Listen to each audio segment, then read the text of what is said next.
The question of early Italy, how did the Etruscans emerge, is one that has been the special study of Dr. Emma Blake at the University of Arizona, and she's become internationally renowned for her studies of these Etruscans and their predecessors, going back to the Bronze Age and the early Iron Age in Italy, and trying to figure out, using her own special social network theory systems, how this all occurred.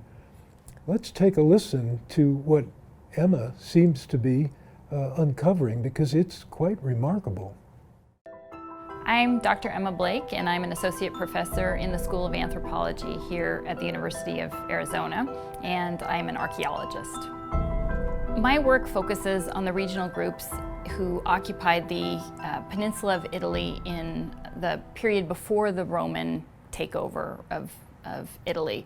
When the Romans conquered Italy, it was a very impressive feat, but it was made a lot easier by the fact that the Italian peninsula was entirely fragmented into different regional groups. And these groups couldn't coordinate and build a unified front against the threat of this one city of Rome. And so the Romans were able to go in and pick off these groups in one at a time. This question of where these regional groups came from and how they arose has been a very ongoing interest to classical historians studying early Italy, and the job of identifying the origins of these groups is not an easy one. These groups had names that had been given to them by the Greek colonists who had come and settled in the Western Mediterranean several centuries earlier. And some of them had their own languages and they had their own sort of identities. We know of the big successful ones like the Etruscans, the Latins, the Venite are well recorded. But there were other smaller groups as well that probably weren't even really ethnic groups. They were just tribal groups and little clans who managed to remain independent up until the time of the Roman Conquest. So I've been very interested in this question of how did these groups come about? Because if you go back far enough in time, you cannot see them in the archaeological record. The artifacts that people used, the pottery that they made, the houses that they built several hundred years before the Roman conquest, all looks very homogeneous across the entire peninsula. And so there has been a tendency in the scholarship recently to say that these groups are artificial constructions, that they came about. The Greeks gave these people's names, and the Romans helped cement their separate identity, really just in opposition to the threat of the Romans. I'm taking a different tack in my research, which is to say there has to be some core of truth in the sense there must be more to these groups than just an artificial construction imposed by outsiders. They must have had a sense of self-identity. So I'm looking for those groups far back in the archaeological record, that is far back in the past, 1,000 years before Rome conquers them and effectively wipes them out. And I'm looking for them in just using the materials that they left behind, because there are no texts in this period that I look for them in, which is the Bronze Age. So to do this, to do my study, I recorded all these what I'm calling exotica, these foreign objects that have entered Italy in this critical period of a few hundred years in the late Bronze Age, and I map out their distributions. I was able, using social network analysis, to reconstruct, based on these distributions of these luxury goods, regional groupings that you cannot see in any other aspect of the archaeology, but you can see it in the movement of these goods. And so on the maps, I've identified these regional groups, which, when placed against the later named ethnic groups at the time of the Roman conquest, some can be matched up very neatly indeed. So my argument is that 1,000 years before the Roman conquest, there were already in Italy communities of people who felt that they belonged together and recognized each other as such. And it's out of those communities in certain regions that come the named ethnic groups that the Romans faced much later. It's a process that is called path dependence, where you feel a connection to a particular group of people, so you keep interacting with them over and over again, and that intensifies your sense of affiliation and connection, and eventually we're talking about an ethnic group. A group that people always are curious about is the Etruscans, because their origins remain a great mystery to a lot of scholars. But I think that I can see, at least back in the late Bronze Age, the presence of towards the end of the Bronze Age, in 1200 to 1000 BCE, the emergence of a group in the region that will become the heartland of the Etruscans. And when I'm detecting it, I would not call it an ethnic group. I'm seeing a network of interaction in place in southern Italy that doesn't encompass what later will be the entire Etruscan homeland, but I think is the kernel of what will eventually become the Etruscans. So where does that group come from? I think it's indigenous. It's locally derived, but it is heavily influenced by groups in the north that had existed in the centuries just prior to that. And there was a very big, powerful group in the 1300s in northern Italy that broke apart quite dramatically around 1200 BC, and we're not exactly sure why, but maybe environmental reasons or overpopulation. And that what we're seeing in Etruria in the final Bronze Age is the sort of the vestiges of some of those either the northern populations or the vestiges of a larger network that had existed before and breaks apart and remains intact in Etruria. In the territory along the banks of the Po River in northern Italy, there was a group in the Middle Bronze Age and what's called in Italy the Recent Bronze Age, so the middle part of the second millennium BCE, there was a group called the Terramari culture. They didn't call themselves that, that's what we as archaeologists call them. And they were pretty remarkable for their time. They had very organized settlements. Quite large settlements for that time in Italy, and they traded extensively and engaged in a lot of craft production.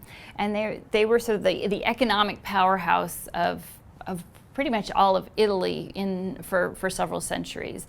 And beyond simply the core of the terramari culture was what I identify as a sort of a halo of groups that were participating on the margins of this very powerful economic nexus. And my claim is that I can see in those early centuries that Etruria, some groups in Etruria are participating in these much larger networks, and then something terrible happens to the terramari peoples, and that's another question that I'm not going to tackle today, but it's probably some sort of environmental collapse brought on by overpopulation. Whatever it was, they disintegrate quite dramatically. But the groups that had been on the margins of that economic sort of whirlwind, they survive, they withstand this collapse of the center and seem to become independent at that point and pick up maintain their own local ties that they had established with the terramari group, and carry on independently. And I think it's out of that, what had already become a habit of trade and interaction on the margins of that group in Etruria, that we see the rise of a unique, distinct group that will become the Etruscans many centuries later.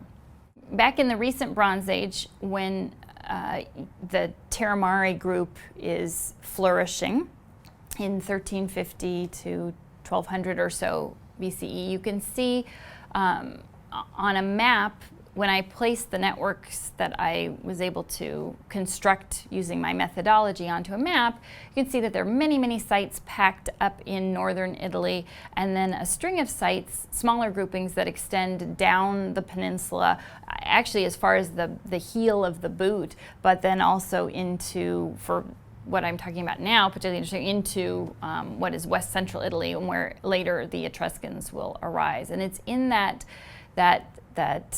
tail of that extending into west central Italy that I recognize the earliest traces of a group in what will become Etruria.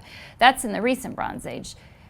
Skip ahead a couple centuries to what's called the final Bronze Age. The terramari culture is gone. That network has disappeared because, as I mentioned, it had been destroyed. And in its place, we see through the peninsula a whole series of smaller groupings down in southern Italy, up in the north in the Veneto, in the east coast of Italy, bordering the Adriatic, and then in the west as well, in Etruria, we see sites, we see networks there as well. And it's at that point that we can really look and identify from those regional groupings the ethnic groups that are visible and will be named and will be actively fighting against Rome in the 4th and 3rd centuries BCE. So the kinds of artifacts that I used in my study include things like Mycenaean pottery. This is pottery made by the Mycenaean Greeks on the Greek mainland that was shipped in considerable quantities all around the Eastern Mediterranean, and in lesser quantities, but still notable amounts, to as far as Italy, and even a few pieces have gone as far as Spain. But for our purposes, what's interesting is where those Mycenaean pots end up in Italy, because the Greeks who brought them would almost certainly have just left them along the coast. They would have come by boat and deposited them there. So any pieces that reach inland or have traveled overland almost certainly by local Italians, not by Greeks. Other objects I'm interested in that I used in my study is amber. Amber can be traced to the Balkans and would have been brought down through very complex routes of trade all through the Bronze Age. Amber was a prized material, and it turns up on sites in Italy in the form of beads. Many of these beads cannot be dated because they're so plain, but there are certain kinds of beads that are very distinct in form that we can say very precisely when they date to.